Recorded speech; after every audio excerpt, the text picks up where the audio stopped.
Hi data lovers, my name is Angie and this is Insight Bites with Dexibit. Today we're talking about visitation and visitor management and how to analyze for patterns in visitation data.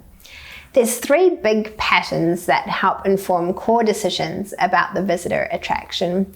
The first pattern is the annual seasonality, and this is a big one.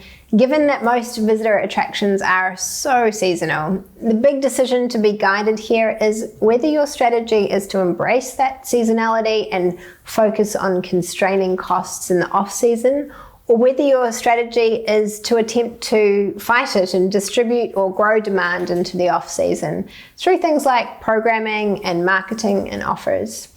This needs to be a really purposeful play that everyone in your organization is really clearly aligned with, as it governs lots of various operational tactics through different departments, and the team will start to pull in wasteful directions or get into conflict if they're not aligned with such a central call.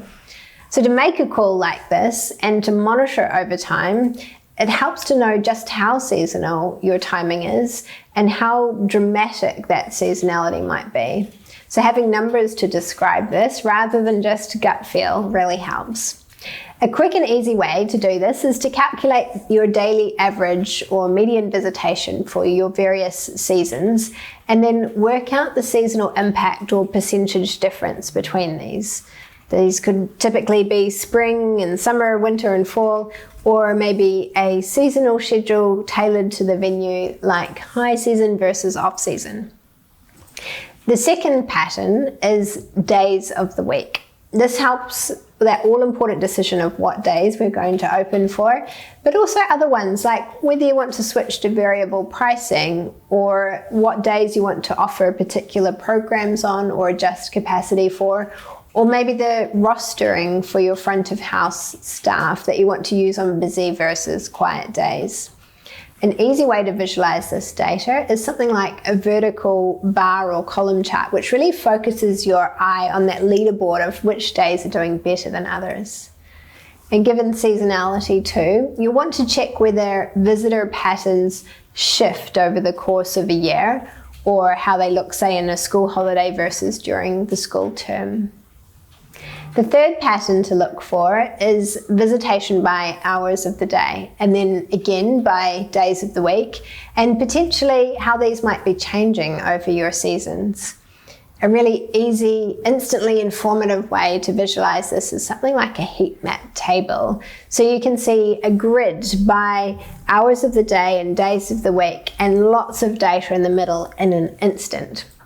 And this helps guide, again, that top-level decision around what hours to open for, or which day you might look at reduced or extended hours for, or when to schedule activities like tours or performances. It also aids analysis on topics like how visitors are engaging with, say, things like food and beverage during the day. For example, if your venue is busy before and afternoon but not during, and you don't have a good on-site lunch option, there's an interesting return on investment calculation of whether that would be a great area to invest in for, say, an on-site cafe or restaurant. If you don't have time-stamped data available on your admissions, it's also worthwhile exploring on whether you can get that data, visitation data, in a more granular fashion as your footfall counts or ticketing system data provides.